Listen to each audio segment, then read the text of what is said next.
இன்றைக்கி நான் ரெடி பண்ண போகிறது இனிப்பு பிடி கொழுக்கட்டை பண்ண போகிறேன். அது எப்படி ரெடி பண்ணுறதுன்னு பார்க்கலாம். இப்போ மாவு பச்சரிசி இருக்கு இல்லையா, அதை நான் 1.5 கிளாஸ் எடுத்திருக்கேன். எனக்கு 1.5 கிளாஸ் போதுங்கிறதுக்காக அந்த அளவு எடுத்திருக்கேன். இப்போ இதை என்ன பண்ண போகிறோம்னா, தண்ணி ஊற்றிட்டு ஒரு 2-3 தடவை நல்லா கழுவி எடுத்துடலாம். எடுத்துகிட்டு என்ன பண்ண போகிறோன்னா, ஒரு 1/4 மணி நேரம் ஊற வச்சிடணும். 1/4 மணி நேரம் இல்லாட்டி 1/2 மணி நேரம் ஊற வச்சுக்கோங்க. இப்போ என்ன பண்ண போகிறோன்னா, நமக்கு நல்லா ஊறிடுச்சு. இப்போ ஒரு வடிதட்டில் இதை வடித்து விட்ருக்கேன். இதில் கொஞ்சம் கூட தண்ணி இருக்கக்கூடாது, அந்த அளவு நல்லா வடியணும். இப்போ நான் கொஞ்சமாக இருக்கனால வடிதட்டில் போட்டிருக்கேன். இல்லைன்னா நீங்கள் ஒரு வேஷ்டியில் விரித்து போட்டுக்கோங்க. இப்போ என்ன பண்ண போகிறோன்னா, அடுத்து அது நல்லா வடியட்டும். நான் ஒரு பவுலில் 1.5 ஸ்பூன் பாசிப்பருப்பு எடுத்திருக்கேன். அதை கழுவி எடுத்து வச்சுருக்கேன். கழுவி எடுத்து வச்சுட்டு வெறும் பாத்திரத்தில் இதை வறுத்து எடுக்க போகிறேன். அந்த ஈரப்பதம் மட்டும் இல்லாமல் இருந்தால் போதும், அந்த அளவு இருந்தால் போதும், ரொம்பலாம் வறுக்க வேண்டாம். ஈரப்பதம் இல்லாமல் நம்ம வறுத்து எடுத்துக்கலாம். இப்போ வறுபட்டுருச்சு. இப்போ ஒரு 1/4 மூடி தேங்காய் இருக்கு இல்லையா, அதை இப்படி குட்டி குட்டியாக கட் பண்ணி வச்சுருக்கேன். உங்களுக்கு வேணுன்னா தேங்காய் துருவி போட்டுக்கோங்க. நான் இந்த மாதிரி எடுத்திருக்கேன். இப்போ என்ன பண்ண போகிறோன்னா, இது வறுக்கிறதுக்கு கொஞ்சமாக நெய் எடுத்திருக்கேன். நெய்யை எடுத்துகிட்டு நெய்யில் தான் வறுத்து எடுக்க போகிறேன். நீங்கள் எப்படின்னு பார்த்துக்கோங்க. அதே மாதிரி தான் இந்த ஈரப்பதம் இல்லாமல் வறுத்து எடுத்துக்க வேண்டியதான். இப்போ தேங்காய் நல்லா வறுபட்டுருச்சு. இப்போ அடுத்ததாக என்ன பண்ண போகிறோன்னா, நம்ம அரிசி வடித்து வச்சுருந்தோம் இல்லையா, தண்ணி இருத்திருந்தோம் இல்லையா, அதை மிக்சியில் போட்டு எடுக்க போகிறோம். தண்ணி ஊற்ற வேண்டாம், தண்ணி மாத்திரம் ஊற்றிடாதீங்க. இதை என்ன பண்ண போகிறோன்னா, நான் அரைச்சி எடுத்திருக்கேன் பாருங்கள். ரொம்பவும் நைஸாக இருக்கக்கூடாது, ரொம்பவும் கொரப்பாக இருக்கக்கூடாது, மீடியமாக வச்சுக்கோங்க. இதை என்ன பண்ண போகிறேன்னா, வெறும் பாத்திரத்தில் வறுத்து எடுக்க போகிறேன். அந்த ஈரப்பதம் இல்லாத அளவுக்கு வறுத்தா போதும். அந்த அளவுக்கு இந்த பாருங்கள், இந்த பதத்துக்கு வறுத்துக்கோங்க. இப்போ என்ன பண்ண போகிறேன்னா, இதுக்கு வெல்லம் எவ்வளோன்னா, 1.5 கிளாஸுக்கு 1 கிளாஸ் கோபுர அளவில் எடுத்திருக்கேன் வெல்லம். இது மண்டை வெல்லம் எப்படின்னு நீங்கள் பார்த்துக்கோங்க. அச்சு வெல்லம்னா பார்த்துக்கோங்க எப்படின்ட்டு. இதுக்கு 1/4 டம்ளர் தண்ணி ஊற்றிருக்கேன். தண்ணி ரொம்ப கம்மியாக இருந்தால் போதும். இப்போ வெல்லம் நமக்கு கரைஞ்சா போதும். இப்போ நமக்கு வெல்லம் நல்லா கரைஞ்சிருச்சு. அதுக்கு கொஞ்சமாக உப்பு சேர்த்துருக்கேன். உப்பு சேர்த்துட்டு நமக்கு வறுத்து வச்சுருந்த பாசிப்பருப்பு சேர்த்துருக்கேன். அப்புறம் தேங்காய் இருக்கு இல்லையா, அதையும் சேர்த்துருக்கேன். சேர்த்துட்டு கொஞ்சமாக ஏலக்காய் போட்டிருக்கேன். போட்டுட்டு இதை நல்லா மிக்ஸ் பண்ணிடுங்க. அதுக்கப்புறமா நம்ம அரைச்சி வச்சுருக்கோம் இல்லையா மாவு, அதை இதில் சேர்த்துருங்க. கொஞ்சம் கொஞ்சமாக சேர்த்துக்கங்க.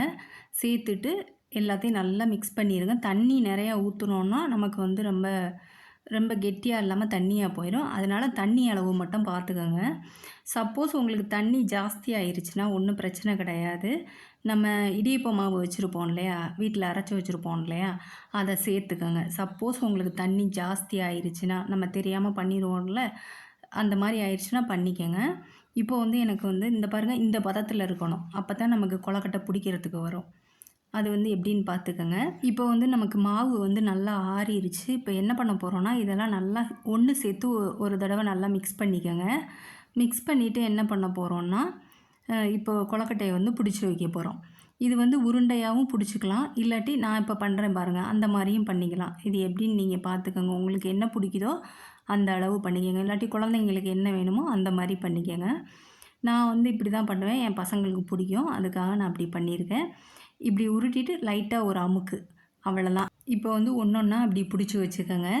இந்த அளவு நான் 1.5 கிளாஸுக்கு மாத்திரம் நான் கொடுத்துருக்கேன். உங்களுக்கு எப்படி வேணுமோ அந்த அளவு பார்த்துக்கோங்க.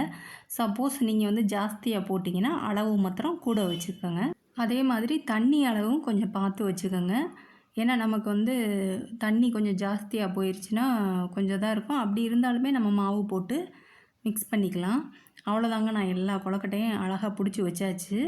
இப்போ என்ன பண்ண போகிறோன்னா, இட்லி பாத்திரம் இருக்கு இல்லையா, இட்லி பாத்திரத்தில் தான் நான் வேக வைக்க போகிறேன். நல்லா தண்ணி கொதித்ததுக்கப்புறம் என்ன பண்ண போகிறோன்னா, ஒவ்வொன்றா அதில் அடிக்கிற வேண்டியதான்.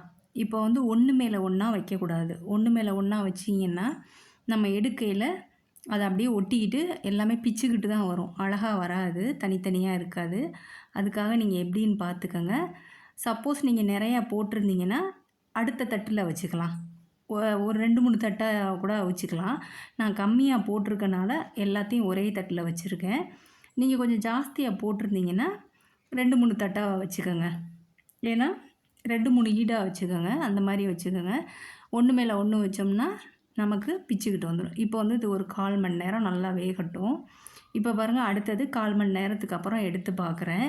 எடுத்து ஓப்பன் பண்ணி பார்த்தோன்னா, நம்ம ஒரு ஃபோக் இருக்கு இல்லையா, அதை வச்சு குத்தி பாருங்கள், வெந்திருக்கும். ஏன்னா அந்த வேகலைன்னா அதில் ஒட்டியிருக்கும் இல்லையா, இப்போ நமக்கு ஒட்டலை. அவ்வளோதான், நம்மளோட கொழுக்கட்டை ரெடி ஆயிருச்சு. இப்போ இந்த கொழுக்கட்டை வந்து ரொம்ப ஈஸி தான். நம்ம வீட்டில் குழந்தைங்க வந்து லீவில் இருக்காங்க இல்லையா, நம்ம குழந்தைங்களுக்கு இதை பண்ணி கொடுக்கலாம். ரொம்ப ஹெல்த்தியானது தான். இது வந்து எல்லாருக்குமே பிடிக்கும். உங்களுக்கு பிடிச்சிருந்ததுன்னா நீங்களும் ட்ரை பண்ணி பாருங்கள். லைக் பண்ணுங்கள், ஷேர் பண்ணுங்கள், சப்ஸ்கிரைப் பண்ணுங்கள்.